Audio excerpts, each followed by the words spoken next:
Welcome back to the David Pakman Show. Welcome, Dave. Good to be here. The Texas secessionists are still at it. And Texas, as advertisements are destroying my my tablet here. Gotta love it. I gotta put ad block on this Chrome browser here, clearly. Wait, there's no such thing as ad block. Never mind. I didn't say that. Anyway, Texas held an official full-party vote on Saturday on whether or not to put secession on their ballot after it passed the Resolutions Committee earlier in the week. The vote did not succeed, but it got people talking, and there was a response from Democrats in Texas, all three of them. There are more than that, but, quote, while Democrats put forth solutions that are going to improve the daily lives of Texas families, Republicans were considering whether or not to put an un-American, unpatriotic Texas secession proposal on their ballot. At the very least, Republican Party bosses still believe they are Americans. We'll never know if their fringe primary base would have voted for secession. They didn't get the opportunity.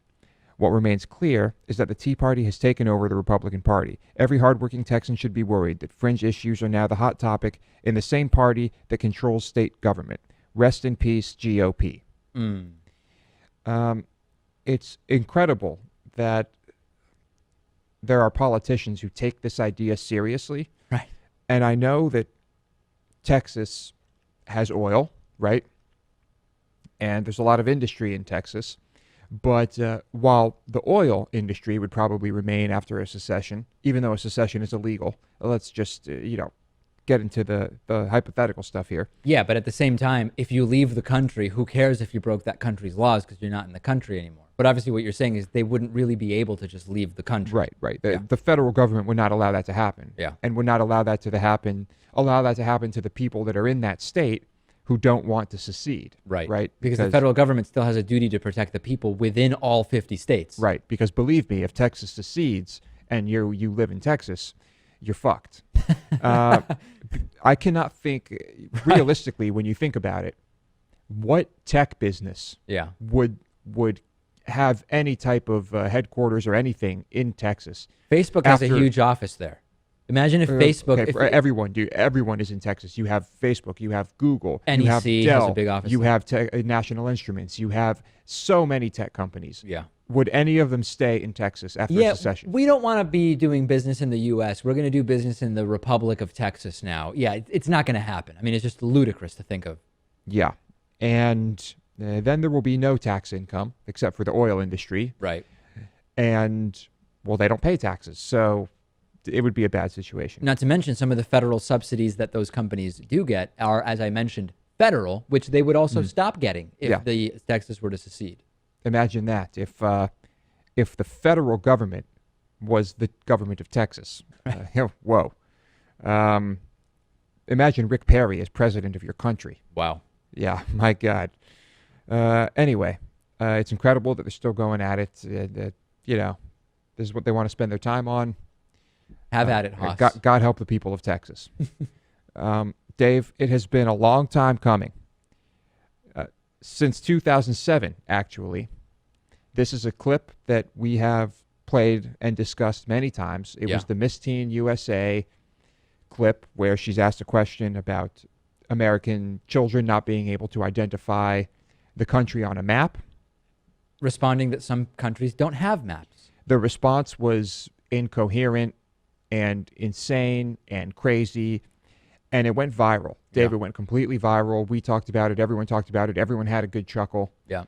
And one thing we did not ask ourselves was, what did this whole thing do to this contestant? Now, I feel horrible about this now. We weren't as bad as some others, okay? Yeah. We play the clip and laugh, but we didn't take to the internet saying you should kill yourself. Right. Because turns out she did have thoughts of suicide after this whole thing happened. Now, she just went on with the show with Matt Lauer, Good Morning America? The Today Show. The Today Show, whatever. It's all the same crap to me.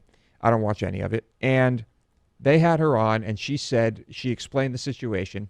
She said that she had thoughts of suicide, and basically she said she only heard, we're not going to play the clip again. We've played it a million times. I think everyone knows what we're talking about. Yeah.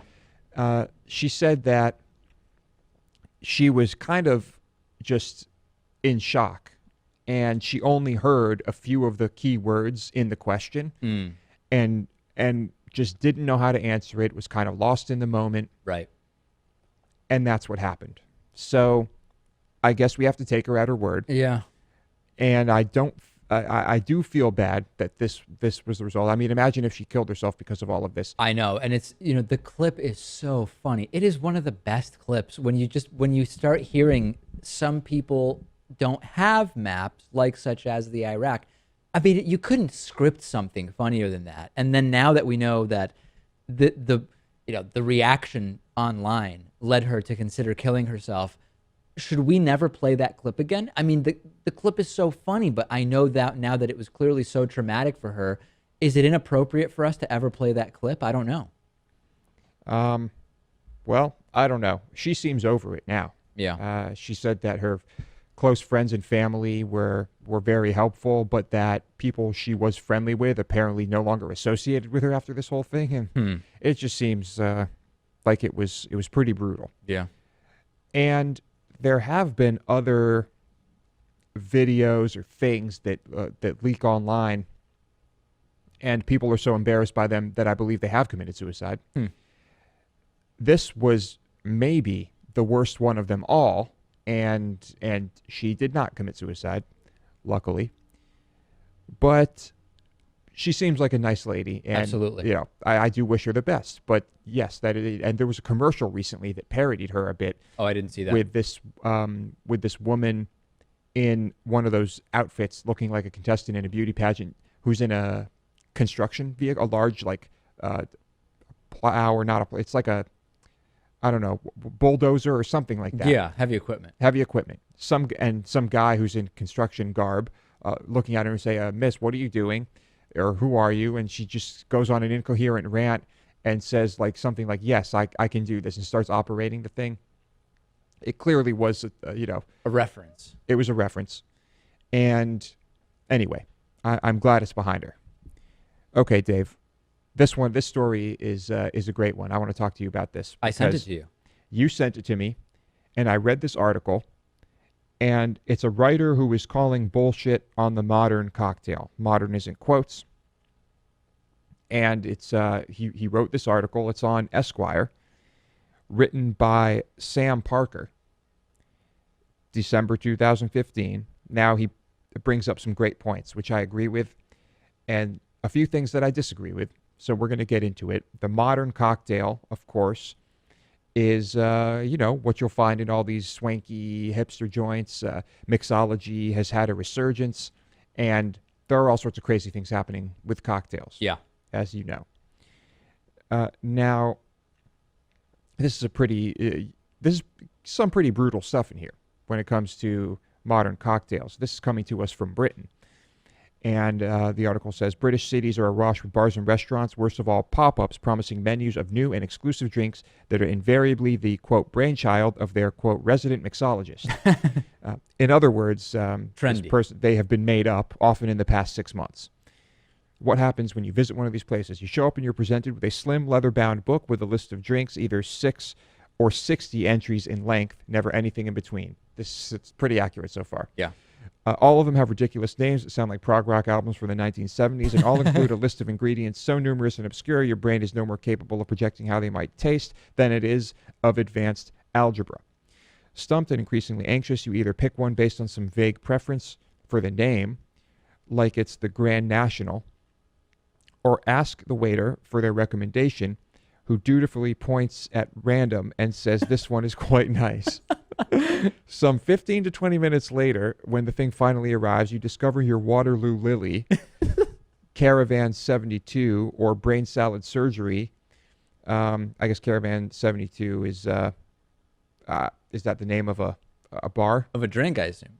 Oh, okay. Well, discover your Waterloo Lily or Brain Salad Surgery is 4 gulps in size, despite the billowing smoke, prohibition teacup, or whatever presentational gimmick is on offer. Just tastes a bit like fruit. Now, I understand what he's saying here with these Yeah. cocktails. And while a lot of this is true, I think there are some exceptions. Now, I've been to plenty of places where all the mixed drinks look great, and I have a taste, and I say, okay, this is enjoyable, but this is nothing special, and I Right. just paid $14 for it. Right. Or 16 if you go to employees only in Manhattan. Yeah. That being said, when I lived in Austin, where this is a big thing, Yeah. I have to say that there were probably 3 or 4 cocktails I had during my 2 years there, and I frequented places like this, that I thought, wow, this is truly a great cocktail. They Yeah. did some really inventive stuff here, and this is an elite cocktail above and beyond other things I've tasted. You can find those things, Right.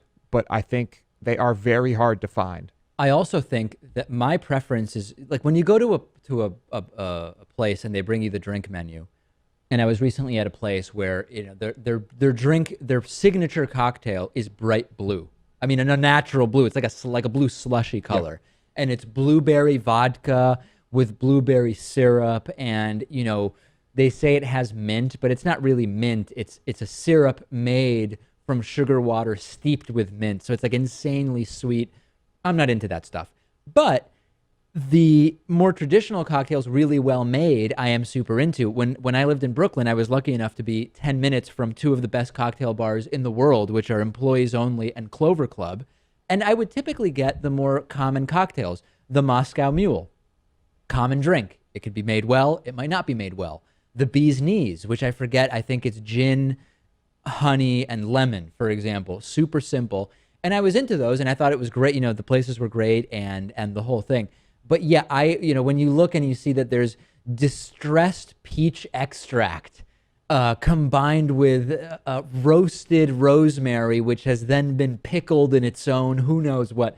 Yeah, I'm not super into that, and I think that it's a big show about nothing. And I agree, a lot of those drinks you get them, and it's just really sugary and sweet and not really that good. Yeah, I think in a lot of these places, there's too much of an emphasis on syrups and Yeah. what infused bitters and infused sweet liquors or infused syrups can we add to these drinks? Right. And they're not really taking interesting ingredients, these bare ingredients.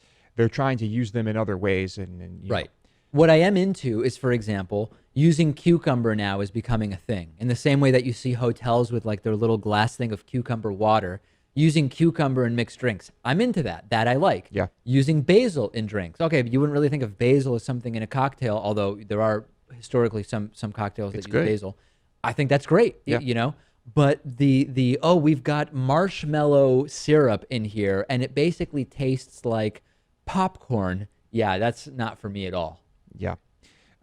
So don't, you need to find the right places. You need to find the right drinks. Yeah. But yes, the vast majority of them are nothing special. Now, this writer goes on to say something that I think is ridiculous, that in fact there are only 5 cocktails a person needs, and they've been around forever. A Negroni for lunch. I don't like those. A martini before dinner. I don't like those. An old-fashioned when you need a stiff drink. Okay, I like an old-fashioned. And a good old-fashioned is really good. Margarita for when you're on holiday. Don't like those. A Right. Bloody Maury in the morning after. Don't like those. Yeah, I tend to agree. I mean, a lot of those I don't like. An old fashioned is not bad, and I could see having a martini sometime. But yeah, I think that doesn't make any sense. But generally, I mean, what he's really the reason I hesitate to just completely jump behind these types of articles is a lot of them are just generally displeased with like the modern hipster food culture, which I think contains a lot of really cool things. And cocktails are sort of part of that. So yeah, I mean, hey, we can read the article, we can agree with some of it and disagree with other parts. That's America, even though this happens to be an article in British Esquire. Yeah. And it is funny to make fun of. What was that website you told me about before? I think it's brooklynbarmenus.com. Yeah. And it is really, really funny. It just basically puts together, it reassembles words you see on hipster menus, and it concocts a satirical menu that you would see at a new Brooklyn restaurant. And it's hilarious. Yeah. So anyway, the search for great cocktails will continue. And I'm sure we will both find them in Boston. Before we go, Lewis, a lot of people have been emailing in saying, David, you keep talking about studio changes. It would be cool if you just explained some of the stuff that's going on, because day to day, the show doesn't look that different. Wait, So let's do that tomorrow. you want to do that tomorrow? Let's do that tomorrow, and we'll make it a whole bonus show story so we don't have to rush through it. Okay. And we will explain everything that's happening. I know it's a slow process. Thank you. It doesn't look like much is changing, but Pleasure to be here. yeah. The David Pakman Show at davidpakman.com.